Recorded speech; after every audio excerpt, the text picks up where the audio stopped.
You're listening to So You Want to Start a Business podcast, and I am your host, Ingrid Thompson. Today we have another amazing woman on the show. Kelli Komondor runs a content PR marketing and branding firm with a difference. Hello, and thank you for being here, for spending your precious time with me and my guests. Business, and especially the financial side of business, has become overcomplicated. I aim to simplify it. My business is healthynumbers.com.au, and I am on a mission to help every business owner understand how money works in their business, because I believe everyone deserves to be financially savvy when it comes to understanding how money works in business. In this podcast, we hear stories from business owners, entrepreneurs, and leaders, and we delve into their wisdom and their lessons learned.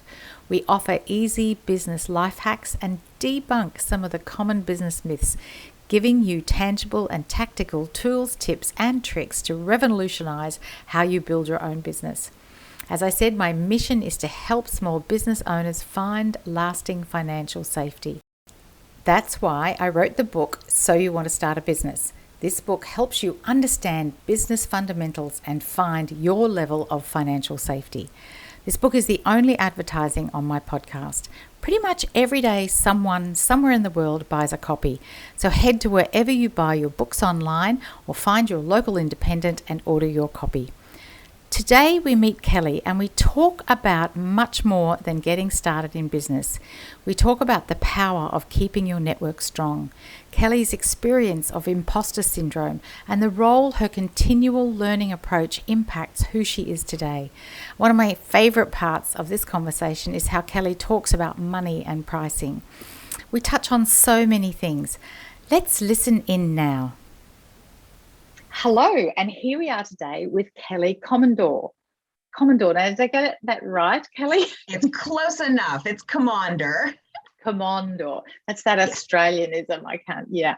Anyway, thank you so much for joining us today. And Kelli is a terrific guest because she has some really unique things to share with us. So, Kelli, let's just start with, where in the world are you right now? I am in Pittsburgh, Pennsylvania, USA. And that's way over on that other side of the coast, isn't it? Yes, we're towards the East Coast, and we are known for our bridges. We are the city of bridges. We have a few hundred in the city of Pittsburgh alone. We only have one of note, and that's the Sydney Harbour Bridge. And I guess when you've got that one, you don't really need any more, do you? Yeah, we have bridges in Three Rivers. So that's another reason for all the bridges, is because we have three rivers that meet at the point in downtown Pittsburgh, and there are bridges just lining all three of those rivers. It's interesting. Yeah, it is. It's fascinating. I must do some research on, put that on my list of places to visit when we're back visiting the United States, as we will be one day very soon, I'm sure. Okay, so let's get into the discussion about your business. Kelli, what is your business and what do you do? My business is called K2 Creative, and I am a content, marketing, PR, and branding firm. I work with small businesses and nonprofits. My niche has really become authors, coaches, speakers, and a lot of small business owners. Yeah, and so we'll talk a little bit later about getting to that niche, as you call it, niche as we call it. So we'll talk a little bit about that in a moment. But when did you get started in this business? I started the business in June of 2020, so a few months after the global pandemic hit here in the United States. Yeah. I've been in the line of work with marketing, business development, and things like that since 2004. I worked in a position for about 11 years for a publication here in Pittsburgh, a print and digital publication. Then I moved to a couple other positions, and I was laid off in March because of the pandemic. And called back in May. And when I got called back in May, I decided that I didn't want to go back. And I had two choices. I either went out in public and got another position somewhere and risked my health and so on, or I could really get serious about following my dreams and starting my own business. And that's exactly what I did. Yeah, that is such a powerful position to be in, to be able to draw on that, 16, 17 years of experience and make a decision like that. So it sounds like you started the business because you wanted the freedom and flexibility and follow your dreams, but you added another element there that is a new part of getting started, is that your health becomes an important part. So what we do with our lives and in this new world, how we live. So why did you start your business? I mean, you've kind of answered that, but do you want to just give us the real reason why you started? Sure. Real briefly on the health part of it, I am an asthmatic, so I have asthma. In December of 2019, I was diagnosed as a type 2 diabetic, which came out of nowhere and was a complete shock to me. And during the 2014 H1N1 virus, I had contracted it and ended up in the hospital for 3 days. So when this coronavirus, COVID virus hit, I thought, oh man, I am not going through that again. So that had a lot to do with the health wise and the physical reasons why. But the business reasons why really focus around the experience that I've had over the past decade plus, working with small business owners who truly do not know how to get their message out there. In the beginning, it was strictly content that I was providing, and it's morphed into a little bit more than that with the branding, the PR services, and things like that. But in the beginning, it was strictly writing content. For about the first 6 months, I did blogs. I was doing ghostwriting for articles and blogs for people, and a lot of social media posting, which I still do, handle social media content for clients who not only don't know what to say, but just don't have the time to sit and spend a few hours every week, researching the hashtags and figuring out what they should be posting, what time works better, what platform should they be on. So I took all that responsibility from them so they could work on building their business. Yeah. And, I've spent many years working with business owners, and that is the thing, is that, a dentist, a Pilates instructor, they want to do what they're doing. They don't want to spend hours trying to figure out the hashtags. They want the fun stuff. Like, they're happy to do some of the interaction, but it's that tediousness of the behind the scenes of truly understanding how to do it well so that it actually has the impact it needs to have, isn't it? Yeah. Fabulous. So when I know it's your business is just on 12 months old now, but really you've been doing this for much longer. When did your business feel real? Like, was there a moment that it felt real? Yeah, I think the moment that it felt real was when I started getting referrals from my network. I started receiving emails and phone calls and even text messages from the people that I reached out to in the beginning to say, hey, I need a little bit of help. I'm starting my own business. This is what I'm doing. If you know anyone, please send them my way. And it was kind of, hey, congratulations and way to go. And I thought, well, okay, maybe something will come out of it. And I've worked with well over a dozen clients already. And all of them have either been people that I already knew from my years working and doing networking events and things like that, or they came from referrals from other people. I've not spent a dime on advertising my business. It's all come from a trusted network. And that's so important. I can't stress that enough. To keep your network alive and happy and stay involved with people. After COVID hit, I went through my business card binder and I emailed probably 25 people every 2 or 3 days and just checked in on them. Hey, we haven't seen each other for a while. Who knows how much longer it's going to be? Because back in March of 2020, we thought, oh, this is going to be 6 weeks maybe, or, we had no idea what to expect. And I think that just reconnecting and checking on people in the beginning was huge. Yeah. Yeah. It's so important, that ability to be able to connect with someone and not expect anything from it, but just truly from that place of, I'm checking in on you. It's been a while. How's things going with you? And is that how you see yourself getting new customers going forward? Because that is often one of the challenges for someone getting started in a business, is where their customers come from, where their clients come from. You've talked there about reaching out to people you knew. What if that's not, if you've tried that and you're getting some, but what if people need more customers than that? What do you see as your strategy for that? Just getting out there again, just going back out to networking events now that things are opening up here in the US and we are actually doing fundraisers and mixers and things like that. It's just important to keep building your network. And, I always tell people, it's not a contest when you go to a networking function to see how many business cards you can collect. That's not what it's about. It's about having meaningful conversations with people and offering something to them as well. It's not just about what they can do for you, it's what you can do for them. And take notes on the back of business cards. And if you say you're going to do something, follow through and do it. If I say, hey, I'm going to introduce you to Ingrid, she has this awesome podcast and you'd make a great guest, then the next day you better believe I'm making that introduction. Yes. Yeah. And just to absolutely, like you say, keep those notes on the back. Kelli, I know this is your interview, but I'm not particularly good at going to the networking events, and some of that sort of people peering over your shoulder to see who else there is to talk to. And it's quite demoralizing in some ways.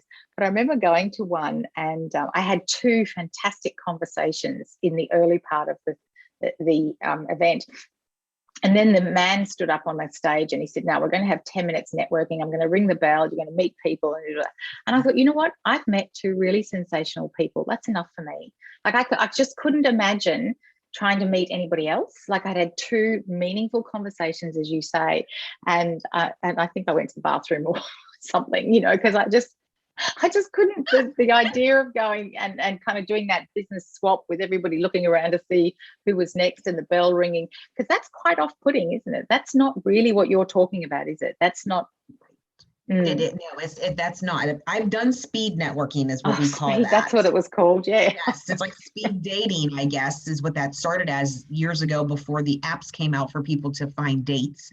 Yes. But the speed networking to me it's kind of rushed. It's kind of fake. Yeah. And that's how that felt. Yeah.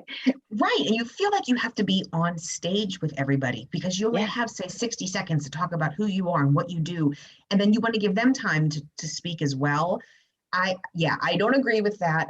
I would probably pass on going to something like that and do a traditional networking event instead.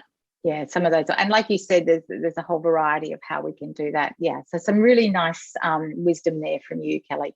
So financial viability. So you were tossing up here back there and a year ago, and somebody says come back and do this job for this much, and then you're saying, well, maybe I can make a go of this for all of the reasons. How do you figure out how much to charge? We don't need to talk about how much you actually charge. How did you figure out how much was going to be viable to write some blogs, to do some hashtag searching and SEO, and do the social media and PR? It's nebulous, isn't it? How do you figure out your pricing?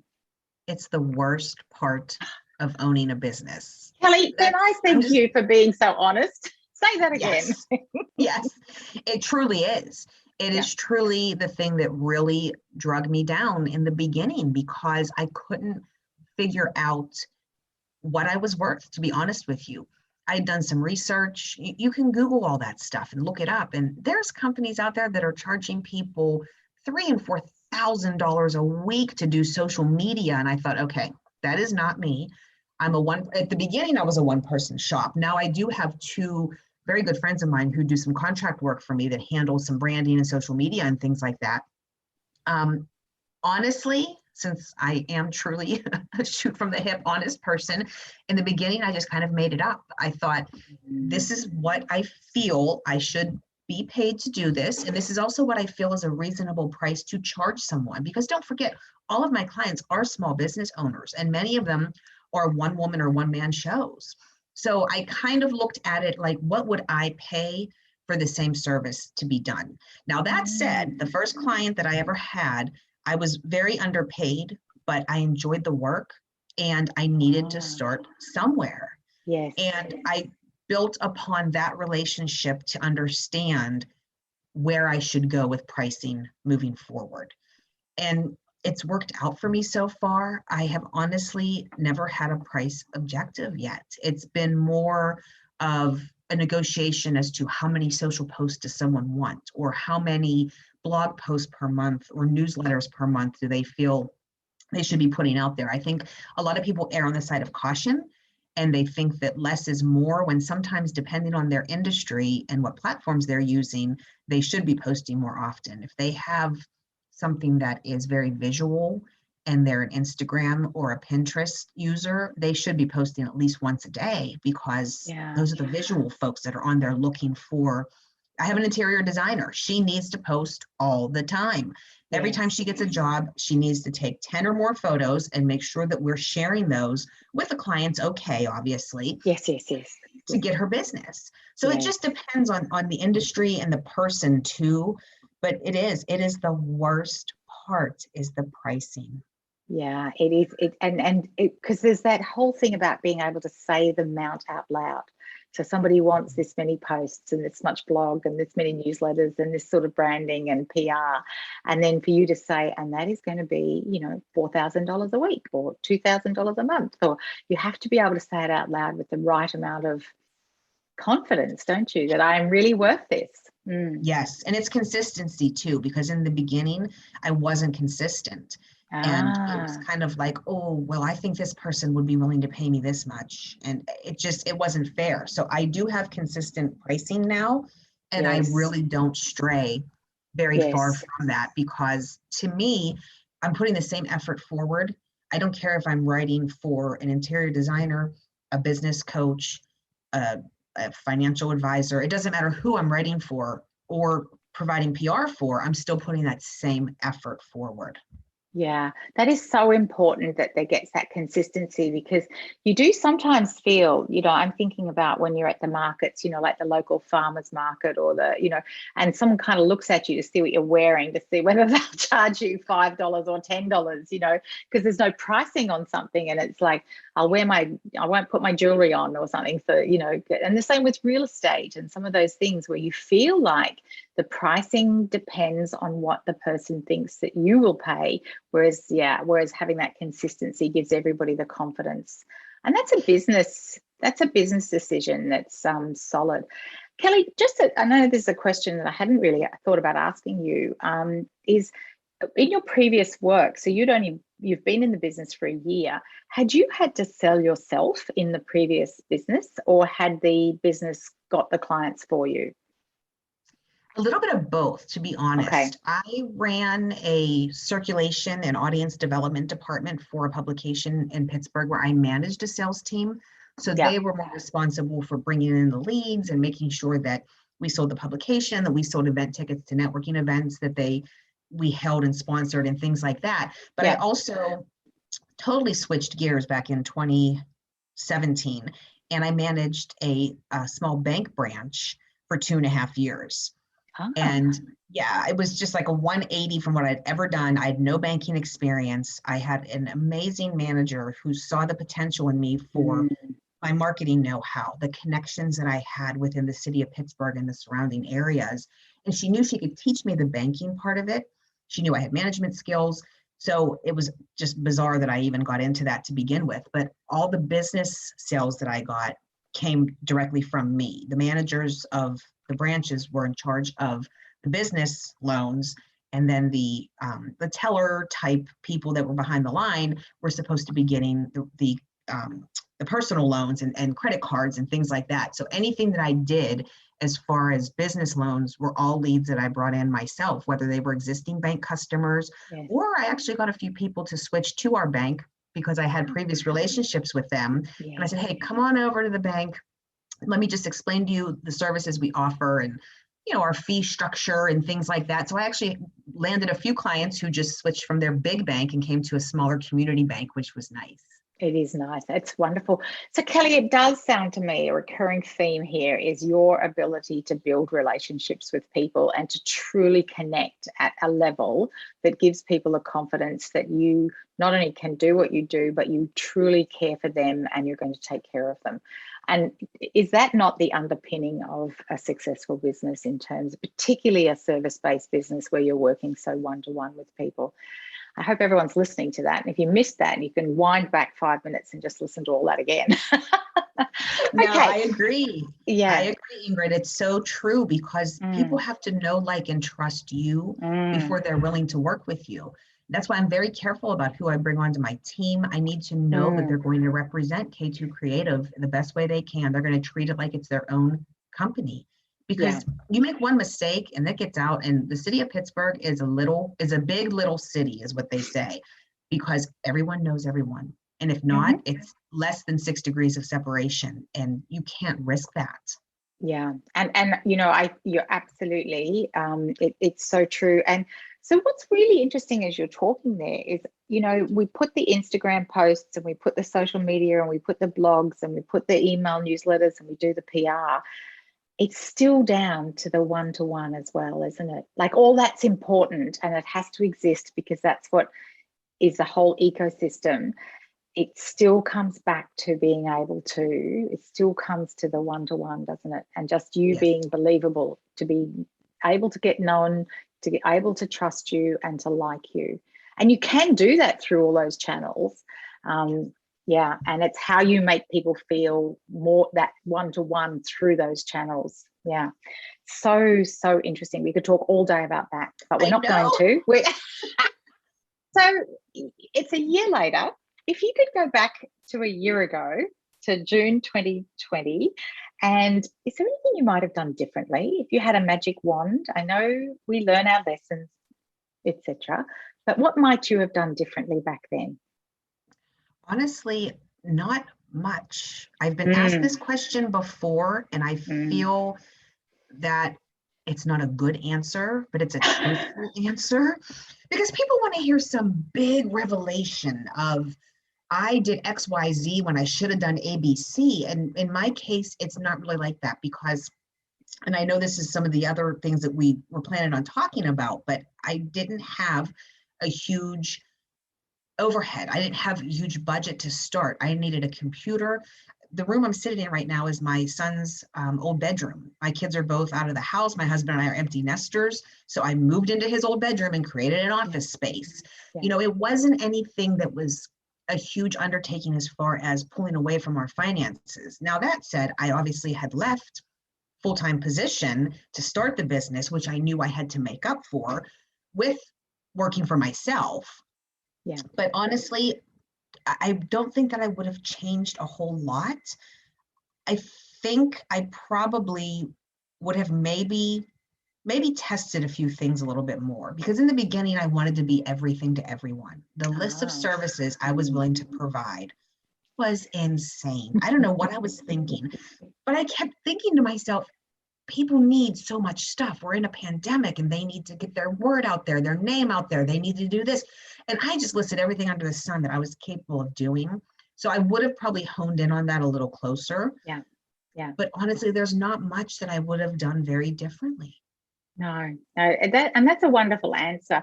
And it reflects that you had the experience and you had thought about it and you had put together what you were doing. You know, like, you've come to this, because sometimes people come to a business that they know nothing about. So, you know, like, you go open a florist, or, you know, like, you know about flowers, they look pretty in a vase, but you have no idea what goes on behind the scenes. And I think that's when you get these like huge revelations about, I tried this and this didn't work. Whereas you were seamlessly kind of going from what you'd done into doing it for yourself. So that does make sense. So I use the word tough, difficult, challenging, and like, it just seems such a nebulous word for the whole of 2020, because everything was, you know, the way it was. And you'd certainly had some challenges in the last couple of years, health-wise, and, you know, losing your job, and, you know, changing industries could be seen as tough and exciting at the same time. But what makes this tough, or what makes it difficult, challenging, and how do you get past that? I really think that most of the challenges that I put up with and I deal with are internal. I recently did an anthology. I created an anthology where I included 20 other women who either started their businesses last year or were successful in keeping their businesses afloat last year in 2020. And my chapter title is From Imposter to Inspiration, because I was told years ago that I was suffering from imposter syndrome, which means, in case folks don't know what it is, it's not truly believing that anything good that happens to you that you're deserving of, that even if you know that you're qualified to do something, you don't go for it because you don't feel that you're worthy of a raise or a promotion, or to start your own business, or to approach someone and give them a proposal to do work for them. You just don't feel that you're worthy of it. And in the chapter, I was very honest. I don't have a college degree. I did 2 years of college and had no idea what I wanted to do, Ingrid. I was taking a business course, a pharmaceutical math course, and a creative writing course, all in the same semester, because I had no idea what I wanted to do. And short of just becoming a serial college student, I said, okay, I'm done. I need to figure this out. And I took a year off. And in that time, my husband and I got married. And then a year later, we had our son. And the rest was history. I just never went back. And not having that degree has really worked on me over the years, because I worked with so many people who had MBAs, who were graduates even from a 4-year college, whichever route they took. To me, I felt less than these people sometimes. Even though I knew that I had the skills and the talent to do things, there was times I was afraid to give a suggestion or give my opinion in a large meeting, because what if I said something that wasn't right? Or what if someone looked at me and knew that I didn't have a degree and said, well, why would you say that? You don't have a college degree to back that up. And I realized if within the last 2 years that for what I do, the experience that I have, and just the continual learning that I do, whether it's taking a Udemy course or whatever I do to make sure that I'm staying up on the times, really is more important than a degree that I would have earned in 1994. That's when I would have graduated from college. That's, do the math. I'm 49 years old. So I would have that degree that I would have earned, say that I would have taken a business, route and got a business degree. What would that really do for me right now? There was no social media back then. There was no internet back then, really. Everything was just coming out. And I was actually turned down for positions through the years, because I would get to that recruiter or whoever, and they would say, so-and-so is interested in speaking with you. Your experience is out of this world. You didn't list your education on your resume. And I would say, I do not have a college degree. Oh, I'm sorry, Mrs. Komondor, we can't go any further. We're only looking for people with a college degree. And I remember telling one recruiter, you let them know that the experience that I have and my network of professionals in the city would outdo any degree that I would have earned. Like I said, in 1994, I'm not being mean. I just want them to know that that's how I feel about this. And she's like, honestly, I will tell them that. So the recruiter probably saw my side too, because she had probably turned down multiple people without a degree. So the imposter syndrome, it still does plague me, not as bad as it did. And I think telling my story in the 21 book that I created and brought everyone together, that has helped me immensely. I feel like a weight was lifted off, that I'm coming out to say, I don't have a degree, but I can still work really hard for you and get results. Yeah. And it's the experience. I love the way you've described that. I've never heard anybody say it like that before. Is that like the redundancy of the 1994, the whole idea of that, and in fact the value of the continual learning. And I was thinking that as you were describing the 3 subjects that you did, like the pharmaceutical maths and the creative writing, and what a combination. But it actually demonstrates to me, and I'm sure it demonstrates to a lot of the listeners, that you are actually interested in learning and you're interested in things. And it doesn't matter sometimes where that goes. It's the ability to learn, the ability to think differently, the ability to expand. That's what the value of that is. That's truly wonderful. And just for everybody listening, the book is 21, as in 20 WON, as in women who won, not ONE, as in so it's a pretty. And where do we get that book, Kelly? Tell us now. Amazon. Please. It's available on Amazon. It's on Amazon. Digital, yep, you can do a Kindle version, a digital download, or a paperback. And like you said, it's the word 20 spelled out and then WON for one. So I highly recommend it too. There's some wonderful women in that book. And I have to say, Kelly, the way you've described that about the imposter syndrome, I've never heard anybody describe it like that. So I'm so pleased you shared that with us. And, I think it's so true. We get caught, women especially get caught in this thing of, and I love the way you said that at the beginning, that you were told you had imposter syndrome. I was. That it wasn't something that you even knew you had. And there's probably lots of people who think they aren't suffering, I'm using that word, that, you know, that's not something that's in there. They're not thinking that's part of them. But in fact, a lot of us hold ourselves back because we just have that belief. But I love that about the 1994 and because as you're right, but you know, some of the concepts are there, and if you haven't done anything since 1994, then you're really in big trouble, because that, you know. And the truth is, a lot of those people haven't done much since 1994, and you can feel it when you work with them, when you talk to them. You know, they're back in the 90s. Take me back. If you're going to take me back anywhere, I want to go back to the 80s. That's the decade that I enjoyed. I'm with you. I think we all did. It was a different world altogether. Okay, so we can't do it ourselves. And you said you've brought on some team. What triggered bringing on the team, and who else might you think about bringing on? Not actual people, but you know, what sort of people do you need? How do you make those decisions?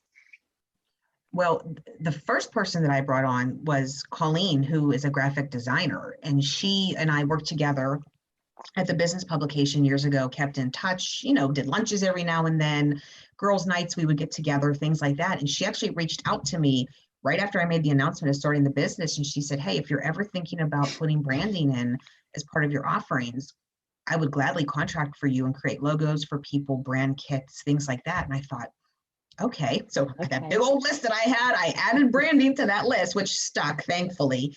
And she's worked out wonderfully. She's timely and quick and just very kind and understands what clients want.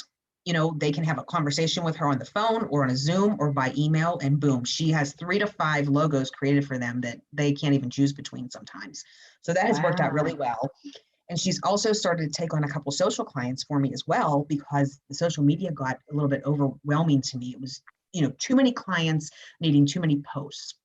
So she does handle some of that for me as well. And then I also have another very good friend of mine, Melissa, who also worked with us at the business publication, who strictly does social media for K2 Creative and for some clients as well. And that's her specialty. That's what she did at the publication, was a lot of social media. She really digs in and investigates. She's more, I don't know what word I want to use. She's more hands-on with making sure that the hashtags are right. She'll do that research and look those things up. And she has a full-time job. She does this for me on the side. Wow. So yeah, I mean, they're both 2 really good friends, and I could not get through the weeks without them, because like I said, it's just too much. And once I started to expand to bring on the PR services, because I was asked to do PR for a few of the authors in the 21 book. They wanted to promote themselves. They're also speakers, they're small business owners, they're also authors now. And they said, well, what do I do? How do I get my name out there? And I thought, okay, maybe this is something I should be offering and take something else away, or balance that out somehow. So thankfully to Melissa and Colleen, that they are able to help me out with the social media side of a lot of clients, so I can concentrate on the few that I'm not willing to give up. I have a few clients that I will always be the one who posts for them, just because of the relationship. But to offer the PR services like I'm offering, I really needed to offload some of the clients, and the clients have been wonderful about it, and it's worked out really well. Yeah, and having a team of people that you know, like, and trust, and you can have absolute confidence in their work. And I think there's an art to getting that right in a business, where a person comes, whether it's to a chiropractic service or a Pilates or a dentist, and it doesn't really matter who you see, because we all have the same philosophy here. Now, in your case, you know a little more about this client, and Melissa knows a little more about that client. But, you know, when it comes to the holistic approach, if you were away for a couple of weeks, either of those 2 could do some of the work for your clients, because you bring the same ethos, you bring the same values, you bring the same approach to what you're doing. There's such an art to building that team. And that goes back to your years of experience of building the right people around you. Yes. So, Kelli, I'm loving this conversation. So, coaching mentors, have you had, I mean, you had that bank manager that believed in you down the road. You know, it's amazing the impact a person like that can have in our lives. What do you think about coaching, mentoring? How does that work in your life? It is so vital. It is so important. A lot of what I did with researching before I started my own business was talking to friends and colleagues who were women business owners. And a real quick story, which I could talk about, like you say, for days and hours. The 21 book, the idea of that came to me during a coaching session with a very good friend of mine, Renee, who was taking courses to become a business coach during COVID. She had free time in the evenings because nobody was out networking. So she kept her full-time job and decided, I'm going to go to coaching school and become a business coach. And it's just the right path for her, no doubt. But we had done this exercise where she took me 5 and 10 years down the road. And it was a professional and a personal journey. And at the end of this very long, tears, the whole 9 yards. And at the end of it, I had to give myself a gift from me.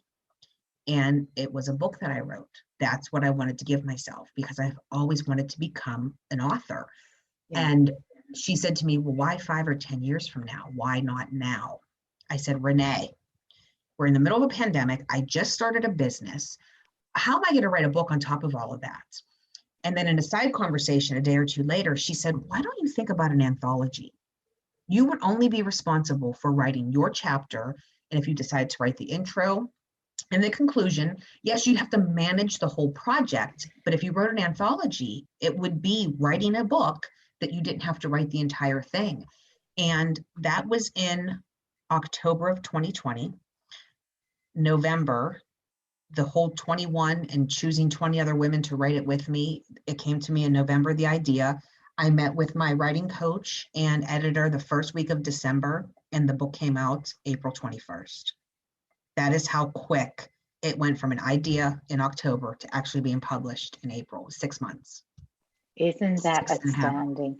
Yeah, so why wait 5 years? Why wait 10 years? Why not now? And there you are, 6 months. And now people are loving the book, enjoying it, getting the benefits from it. Those other 19 authors and women are getting attention. That is a beautiful story. It really is. And the power of those questions, that is a fabulous question, is like, why not now? And that, and I think if there's anything that this particular time has taught all of us is like, why not now? Like, yeah. My mum was she was 86 when she passed away, and her motto was never miss a trick. And she just said yes.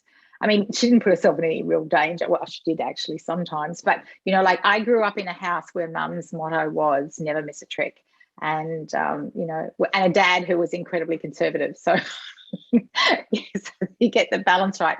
But I think why not now? That is such a beautiful question. Is why not? And congratulations for just the idea comes when you open up to it, and then you just make it happen. Yeah, wonderful. It's true. And part of me was debating, okay, do I do this now thinking that people do have some extra time and they will be willing to participate and submit a chapter, or do I wait until things slow down? And when I talked to my writing coach and editor, she said, I'm ready to do this now. She said, if you feel strongly enough, excuse me, that you can find those other women, it might take a couple rounds. And honestly, I was not turned down very much. I did not have to go further than my original list of 20 people that I wanted in the book. And wow, I couldn't have made a better decision. It's been magical. We've had such a wonderful time together. And I created a whole new network now, because some of these women don't even live in the same state that we do, because they were introduced to me by other connections. So there's people who are working with each other. There's been referrals going back and forth between the authors who have never even met in person. We've all been on Zoom meetings and things like that. So it's a whole other network. And I actually did a small talk with a group that I'm involved in called the Brave Women Project. The person that created it, her name is Holly, and she's also one of the authors in my book.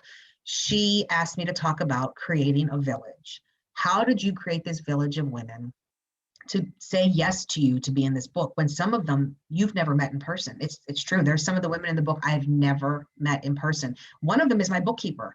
She has access to all of my files. We have done nothing but talk over social media, because she lives in a different state than I do. And we just had a Zoom meeting this morning for our quarterly review.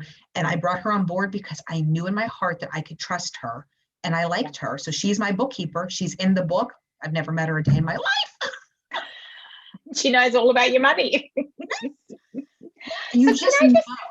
You just know. So that's another piece of outsourced work for you as well. So you're not doing your own bookkeeping. You have somebody doing that. She's on your team. Why do people think they need to do things that they can't do, and what stops people? You just rolled your eyes. What stops people getting a bookkeeper, getting somebody to do the stuff that they can't do? It's one word. It's control. And I had a hard time giving up that control as well. But I use an app on my computer called Clockify, and that's how I time everything that I do.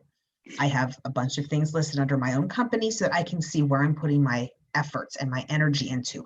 How much time am I spending just checking email? How much time am I doing on promoting the company like I'm doing with you? So it's running right now to show the time that I'm talking to you for this podcast.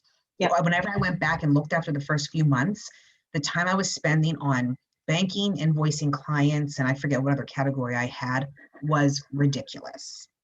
It was ridiculous because I'm not a bookkeeper. I'm not somebody who enjoys math. I don't enjoy that kind of thing. And I went into a women's group on Facebook and I saw somebody posting that she was starting her own bookkeeping business. I thought, okay, I'll contact her and see what happens. Well, she lives in the state of Indiana, which is at least probably 6 or 7 hours from where I live. And we had a Zoom meeting, and I honestly fell in love with her the day that I met her, and I hired her within 2 or 3 days. And now she's also working with other friends of mine who are business owners. She has a chapter in the book. I also have an accountant in the book, and the two of them are making referrals back and forth between the accounting firm and the bookkeeping firm. They're sharing clients, exchanging referrals. It's a wonderful thing. I also gave up my social media posting. I gave it to Melissa. So I do pay her to post for K2 Creative because I can get so bogged down with every word and every hashtag and every, what time should I do this and what photo should I use? And I thought, you know what, this is taking up too much time. I'm telling other people to hand it off, but I won't hand it off myself. Right? That one little word, control.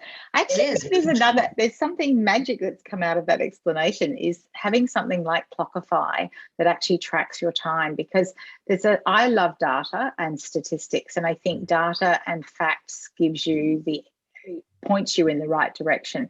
So you got to see how much time you were spending doing things that truly were not adding value to your business. And therefore, here's something that I should be offloading. Kelli, I think you and I could talk all day long. I know. So enjoyed this. Me too. And I think some of what you've talked about has truly been incredibly valuable. So as we bring it to a close, so the people listening are either in business themselves, they're providing a service, wanting to build a business. What would you leave people with in terms of, is there anything else you'd like to add? You've been very generous with your time, with your wisdom. How would you like to leave us? I think I'm going to go back to what Renee said. Why not now? I know that what held me back all the years from starting the business was financial reasons, because I had always had good paying jobs. You know, my husband and I have always made a decent living. We've always provided well for the kids, the whole 9 yards. The thought of me just quitting a job to go out on my own was frightening. And I always put so much time and effort into the full-time positions that I had. And with having kids, I couldn't spend 2 and 3 hours an evening or weekends to build a business. So if you can financially do it, because I don't want to see anybody start a business and then, not have their light bill paid or lose the house. But I feel that if you can financially do it, there's no better time than now. Don't wait. I could just kick myself for not doing this 10 years ago. The opportunity wasn't there. Maybe it wouldn't have worked out as well back then. I have to think that it happened at the right time and it happened for a reason. Yeah. That is one thing. The networking thing is another piece of advice. Always keep your network strong. Yeah. Always make sure that you're true to yourself and you're true to your customers. Be honest with people and just do the best that you can, and good things will come to you. Oh, I love that. That is true. Oh, I've nothing left to say. Thank you so much. What you said. Thanks, Kelli. Thank you so much, Ingrid. There is so much in this conversation with Kelli.